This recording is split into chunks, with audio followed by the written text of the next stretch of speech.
Shalom Bapak Ibu, Saudara-saudari, keluarga besar Family Altar GBI Medan Plaza. Senang bisa menyapa Bapak Ibu, Saudara-saudari sekalian lewat program ibadah virtual FA kita di bulan ini. Apa kabar?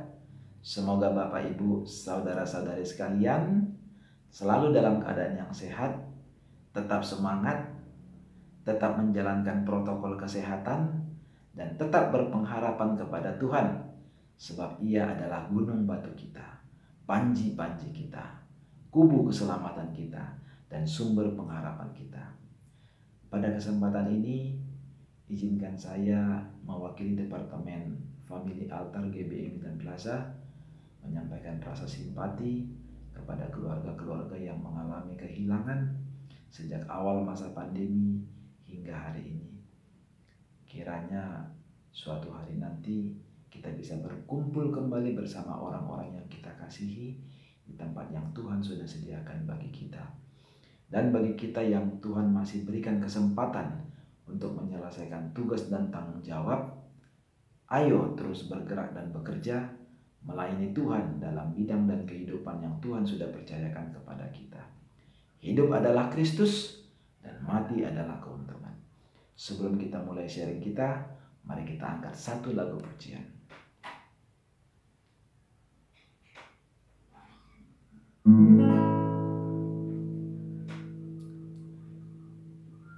Ku bersyukur padamu Tuhan atas kasih-Mu dan bermazmur bagi nama-Mu yang kudus.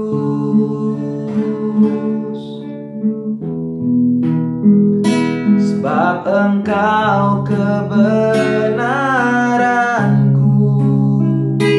padamu ku percaya. Betapa mulianya Tuhanku, ku rindu menyatakan.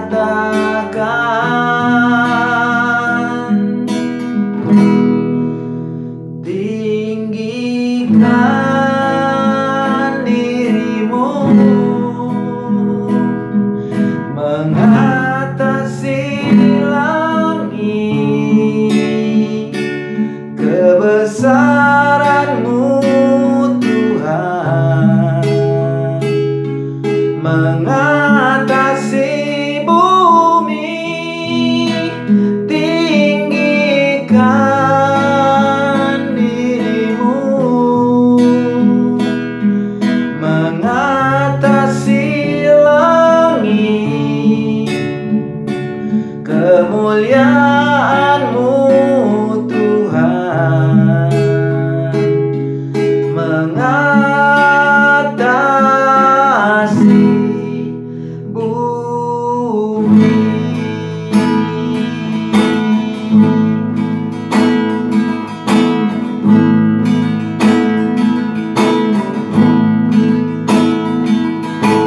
Ku bersyukur padamu Tuhan atas kasih-Mu dan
Puji syukur kami panjatkan Bapa di hadapan-Mu.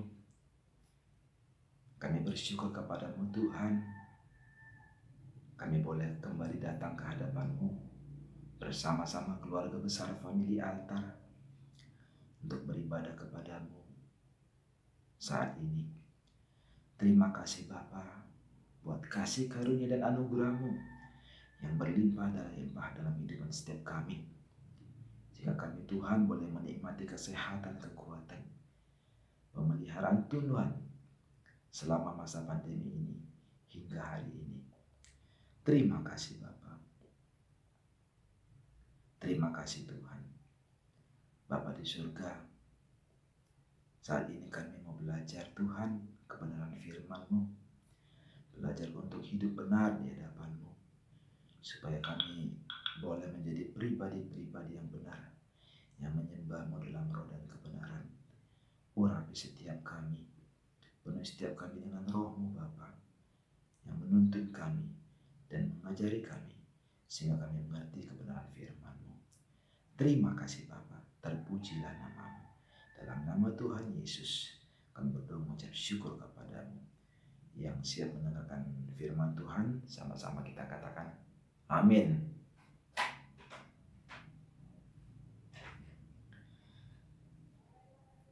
Tema ibadah Eva kita bulan ini adalah penyembahan, esensi, integritas, dan kebenaran. Ayat pendukung sebagai landasan renungan diambil dari Yohanes 4 ayat 23 dan 24 yang nanti akan kita bacakan. Sebagaimana umumnya, penyembahan sering kita temukan pada waktu orang datang beribadah kepada Tuhan lewat serangkaian tata ibadah. Penyembahan dapat dilakukan secara sendiri-sendiri maupun bersama-sama. Pada zaman Tuhan Yesus, bangsa Yahudi beribadah kepada Tuhan di Bait Suci di Yerusalem, sedangkan orang Samaria beribadah kepada Tuhan di Gunung Moria. Siapakah orang Samaria? Dari salah satu video pengajarannya, Bapak Bambang Nursena menjelaskan bahwasanya orang Samaria dulunya adalah orang Yahudi yang kawin dengan perempuan-perempuan Asyur. Lalu mereka memisahkan diri dan tinggal di daerah Samaria. Mereka inilah yang disebut orang-orang Samaria. Namun baik orang Yahudi maupun orang-orang Samaria sama-sama beribadah kepada Allah Abraham, Ishak dan Yakub, Tuhan yang sama. Ritual ini sudah berlangsung sejak lama.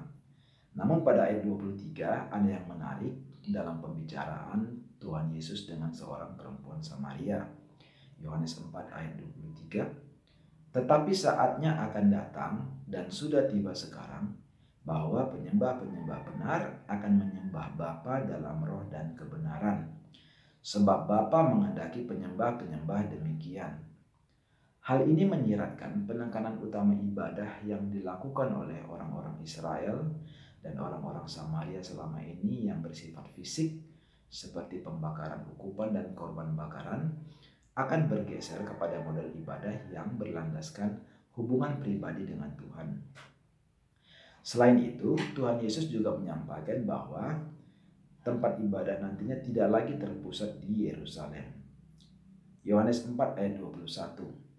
Kata Yesus kepadanya, "Percayalah kepadaku, hai perempuan, saatnya akan tiba bahwa kamu akan menyembah Bapa bukan di gunung ini dan bukan juga di Yerusalem." Perubahan ini memungkinkan orang-orang bisa datang beribadah kepada Tuhan dari mana saja. Hal ini membuka pintu bagi bangsa-bangsa bukan Yahudi seperti kita misalnya untuk bisa beribadah kepada Tuhan di negeri kita masing-masing. Kemudian dalam ayat 24 Tuhan Yesus menjelaskan lebih lanjut ibadah seperti apa yang Bapa maksud, supaya baik perempuan itu maupun orang-orang Samaria, orang-orang Yahudi, dan kita semua bisa memahaminya. Yohanes 4 ayat 24. Allah itu roh, dan barang siapa menyembah Dia harus menyembahnya dalam roh dan kebenaran. Ada dua hal penting yang akan kita pelajari dari ayat ini. Yang pertama, orang harus menyembah Tuhan dalam roh. Bapak, Ibu, dan saudara-saudari yang kami kasihi dalam Tuhan Yesus, Tuhan menghendaki sebuah hubungan lebih daripada korban bakaran atau persembahan. Dalam satu percakapan dengan orang-orang Farisi dan ahli Taurat, Tuhan Yesus mengecam mereka karena mereka mempraktikkan ibadah yang tidak mengalir dari hati yang benar. Matius 15 ayat 7 dan 8. Hai orang-orang munafik, benarlah nubuat Yesaya tentang kamu. Bangsa ini memuliakan aku dengan bibirnya, padahal hatinya jauh daripadaku. Penyembahan yang dirindukan Tuhan adalah penyembahan yang mengalir dari hati. Sebab Allah itu roh, dan kita harus menyembahnya dalam roh, dalam sikap spiritual yang benar di hadapannya. Kalau bukan karena hubungan yang intim dan pengalaman yang benar-benar dekat dengan Tuhan, rasanya tidak mungkin Daud bisa menulis lagu ini.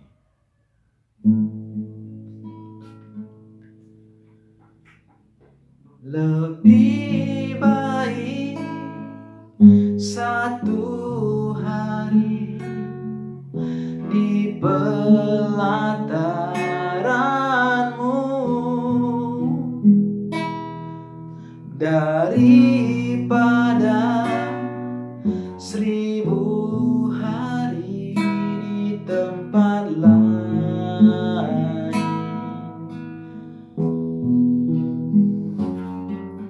Memujimu, menyembahmu, Kau Allah yang hidup,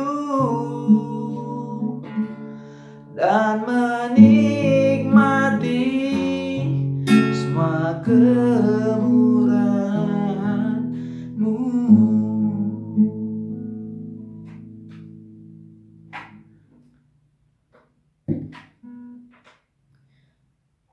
Bapak, Ibu, dan saudara-saudari, jangan sampai ketika kita sedang beribadah dan angkat lagu pujian, hanya bibir kita yang mengucapkan baris demi baris lagu karena kita sudah hafal lagunya, tetapi hati kita kemana-mana, pikiran kita kemana-mana, perhatian kita kemana-mana. Bibir kita memuliakan Tuhan, tapi hati kita jauh daripadanya. Pernah pada waktu ibadah saya berhenti bernyanyi, manakala saya sadari hati dan pikiran saya tidak sedang connecting dengan Tuhan. Karena apa? Karena Allah itu roh. Ia menghendaki penyembah-penyembah yang benar, yang memiliki integritas dan sikap spiritual yang benar di hadapannya. Ada satu lagi, pada waktu ibadah, kadang mungkin kita begitu menikmati lagu yang sedang dimainkan, begitu menikmati irama musiknya, beat musiknya, lalu kita mulai bergoyang atau menari mengikuti lagu. Biasanya ini lagu-lagu praise.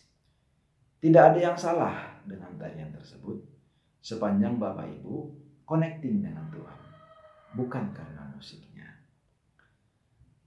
Baris demi baris lagu dalam penyembahan adalah untaian pujian dan pengagungan kepada Tuhan, dinyanyikan dengan luapan hati dan kesungguhan sikap yang benar kepadanya. Ini yang harus terjadi setiap kali kita datang beribadah dan bernyanyi kepada Tuhan. Sebab Allah itu roh, dan barang siapa menyembahnya harus datang dengan hubungan dan sikap spiritual yang benar di hadapannya. Karena Bapa menghendaki penyembah-penyembah demikian. Yang kedua, Allah itu roh, dan barang siapa menyembah Dia harus menyembahnya dalam kebenaran. Dalam percakapan dengan perempuan Samaria tersebut, Tuhan Yesus mengenalkan dirinya sebagai Mesias yang sudah lama dijanjikan.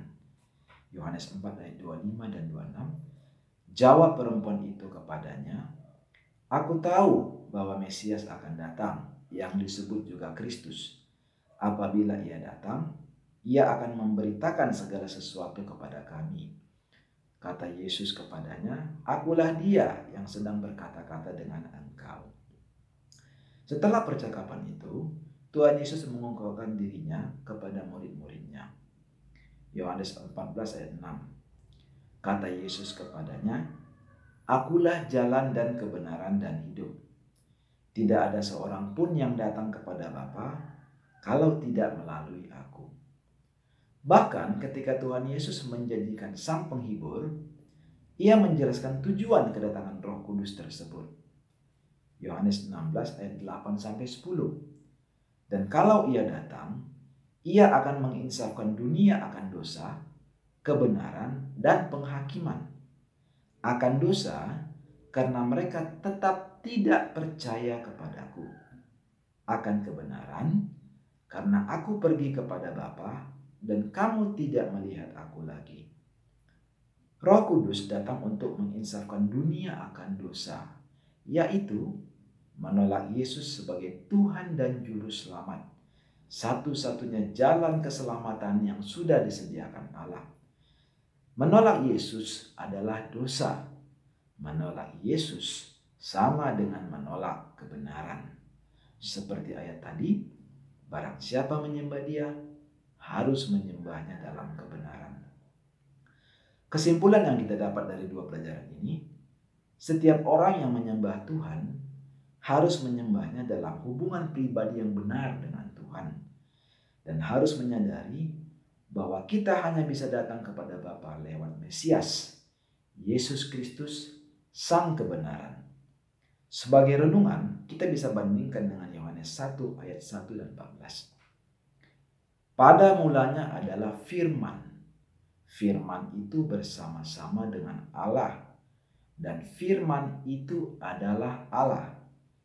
Firman itu telah menjadi manusia dan diam di antara kita, dan kita telah melihat kemuliaannya, yaitu kemuliaan yang diberikan kepadanya sebagai anak tunggal Bapa, penuh kasih karunia dan kebenaran.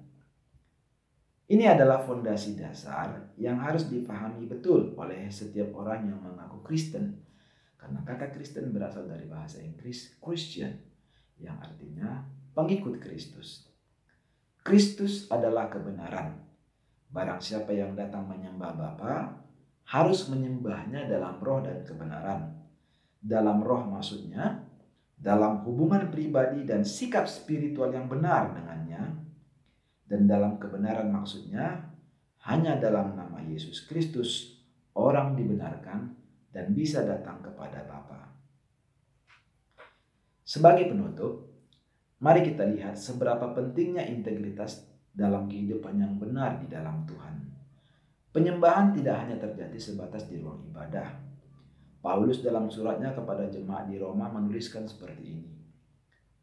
Karena itu saudara-saudara, demi kemurahan Allah aku menasihatkan kamu, supaya kamu mempersembahkan tubuhmu sebagai persembahan yang hidup, yang kudus, dan yang berkenan kepada Allah.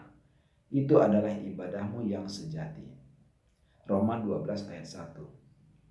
Dalam kalimat yang berbeda, namun memiliki tujuan yang sama, Paulus menulis lagi, apapun juga yang kamu perbuat, perbuatlah dengan segenap hatimu, seperti untuk Tuhan dan bukan untuk manusia. Kolose 3 ayat 23. Ibadah yang sejati adalah mempersembahkan tubuh kita sebagai persembahan yang hidup kepada Tuhan. Dan ini berlangsung setiap saat. Jadi kalau di awal kita melihat bagaimana esensi integritas dan kebenaran dalam penyembahan ketika kita beribadah kepada Tuhan, sekarang kita melihat dalam skala yang lebih luas bagaimana tubuh kita menjadi persembahan bagi Tuhan. Tubuh berbicara tentang kehidupan kita, perilaku kita, isi pikiran kita, perkataan kita. Dan persembahan yang ini akan terlihat dan diuji justru pada saat di luar ibadah. Ukurannya adalah apa yang kita lakukan dalam kehidupan sehari-hari, di mana kehidupan itu akan memuliakan Tuhan. Kata integrity dalam terjemahan Kamus Oxford didefinisikan sebagai the quality of being honest and having strong moral principles. Dalam bahasa Indonesia, Wikipedia melukiskan makna integritas ini dengan cukup menarik, yang saya kutip sebagai berikut. Integritas adalah praktik jujur dan menunjukkan kepatuhan yang konsisten dan tanpa kompromi terhadap prinsip dan nilai moral dan etika yang kuat. Seseorang dapat menilai bahwa orang lain memiliki integritas sejauh mereka bertindak sesuai dengan nilai, keyakinan, dan prinsip yang mereka klaim untuk dipegang.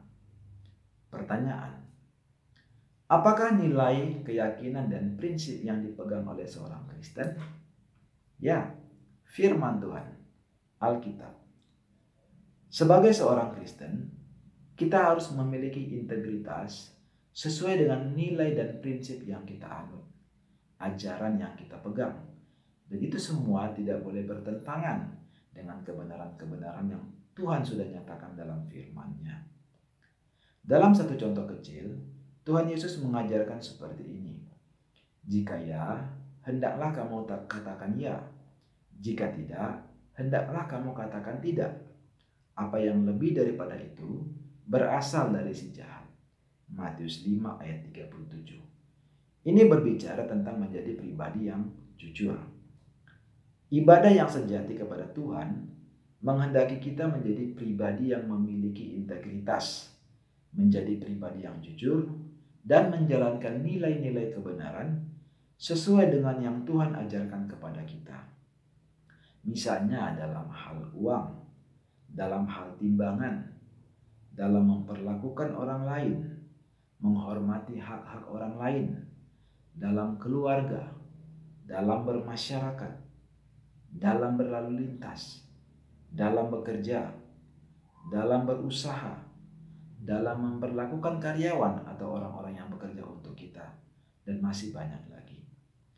Jadi, atas dasar ini, menjadi pribadi yang memiliki integritas sesuai dengan pengajaran dan kebenaran-kebenaran yang ada dalam Alkitab sangat diperlukan oleh orang-orang Kristen. Oleh sebab itu, biarlah ini menjadi doa dan harapan kita semua untuk mempersembahkan seluruh hidup kita menjadi persembahan yang hidup, yang kudus, dan yang berkenan kepada Tuhan. Ada sebuah lagu yang bisa mengingatkan kembali tentang tujuan utama hidup kita.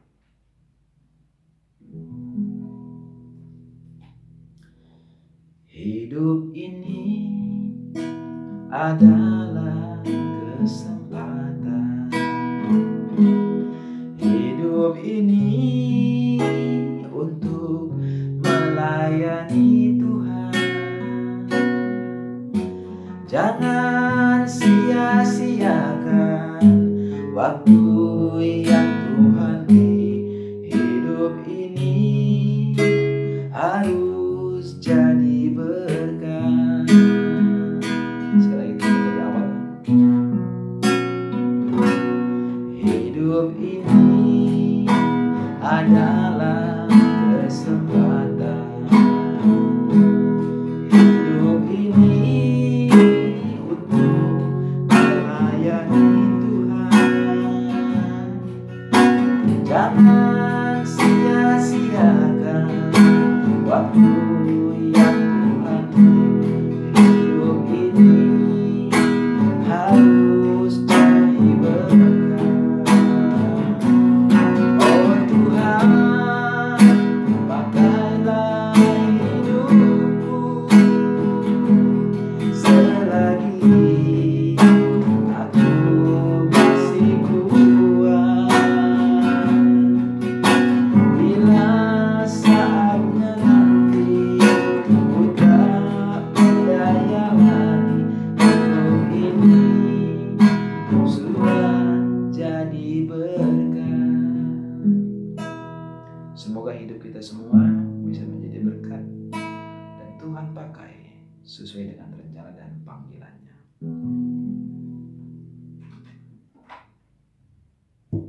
Mari kita tutup sharing kita berdoa.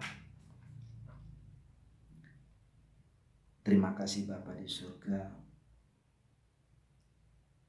buat firman-Mu Tuhan yang sudah boleh kami bacakan dan kami renungkan. Bapa di surga, ajar kami Tuhan untuk menjadi pribadi yang benar di hadapan-Mu, untuk menjadi penyembah-penyembah benar di hadapan-Mu, yang menyembah-Mu dalam roh dan kebenaran, yang menyembah-Mu Tuhan dalam sikap hati yang benar, dengan jiwa yang haus dan rindu mengasihi-Mu, dan dalam kebenaran. Terima kasih Bapa, Engkau telah mengutus Yesus Kristus anak-Mu yang tunggal untuk Bapa menjadi kebenaran di tengah-tengah kami, untuk menjadi keselamatan bagi kami, sehingga oleh karena darah Yesus kami dibenarkan, kami boleh datang beribadah kepada Tuhan. Terima kasih Bapa. Urapi Tuhan setiap kami, meteraikan firman-Mu Tuhan dalam hati dan pikiran setiap kami, anak-anak-Mu, keluarga besar famili Altar GBI Medan Plaza, supaya firman ini Tuhan berbuah dan mengalir lewat kehidupan kami Tuhan, dan kami boleh menjadi pribadi-pribadi yang memiliki integritas sesuai dengan firman Tuhan yang menjadi pelita bagi kaki kami dan terang bagi jalan kami, sehingga dengan firman-Mu Tuhan kami memiliki nilai-nilai dan prinsip yang kami kerjakan dalam kehidupan kami sehari-hari, di tengah-tengah keluarga kami, di tengah-tengah masyarakat kami, dalam pekerjaan kami, dalam pelayanan kami, bahkan dalam seluruh aspek kehidupan kami. Terima kasih Bapa di surga. Bapa di surga, kami berdoa, Tuhan kiranya berkat-Mu tercurah atas jemaat-Mu Tuhan, keluarga besar famili Altar GBI Medan Plaza, tercurah atas setiap keluarga, atas setiap rumah tangga Tuhan, atas setiap pribadi lepas pribadi. Kami mohon perlindungan Tuhan menjalani hari-hari kami ke depan, dari sakit penyakit, dari virus corona, dan kami mohon pertolongan Tuhan atas setiap keluarga, atas setiap pribadi Tuhan yang berjuang untuk memenuhi kehidupan kami sehari-hari, supaya kami dapat melewati masa-masa sulit ini dan tetap bisa survive oleh karena Tuhan yang menopang setiap kami. Memberkat-Mu Tuhan atas setiap kepala rumah tangga, berikan mereka kesehatan, kekuatan untuk mencari nafkah. Memberkati setiap ibu rumah tangga agar boleh menjadi ibu yang bijaksana Tuhan di tengah-tengah keluarganya. Dan memberkat-Mu Tuhan atas anak-anak kami dalam masa kecil mereka, dalam pendidikan sekolah mereka Tuhan. Kiranya masa depan yang cerah yang daripada-Mu Tuhan sediakan buat mereka, dan kami serahkan mereka senantiasa dalam perlindungan Tuhan. Kami percayakan mereka ke dalam tangan-Mu. Biarlah mereka menjadi milik kepunyaan Tuhan. Tuhan pakai sebagai alat-Mu. Kami berdoa buat para gembala-gembala rohani kami Bapa, para hamba-hamba-Mu Tuhan. Kami berdoa memberkati mereka. Kiranya Tuhan menyertai mereka, menyertai setiap pelayanan mereka, memberkati kehidupan dan keluarga mereka. Kami berdoa juga buat bangsa dan negara kami Bapa. Bapa, kami mohon berkat-Mu terus tercurah atas bangsa ini. Tuhan melewatkan bangsa ini dari virus corona yang saat ini sedang terjadi di seluruh negeri Bapa. Dan memberkat-Mu atas para pemimpin negeri ini, supaya mereka dapat bekerja Tuhan dengan jujur, adil, dan bijaksana. Kami juga berdoa buat Yerusalem. Kami memberkati Yerusalem Bapa. Shalom Yerusalem. Kami mohon berkat-Mu, perlindungan-Mu, damai sejahtera sentosa-Mu Bapa senantiasa ada atas bangsa Israel, negara Israel dan Yerusalem. Kiranya Tuhan, keselamatan dalam nama Tuhan Yesus Kristus boleh tercurah atas bangsa Israel, dan banyak dari antara mereka yang diselamatkan. Terima kasih Bapa. Terima kasih buat ibadah kami ini. Kami akhiri ibadah kami ini Bapa, dalam nama Tuhan Yesus. Kami berdoa mengucap syukur kepada-Mu. Yang percaya dan diberkati, sama-sama kita katakan amin. Tuhan Yesus memberkati.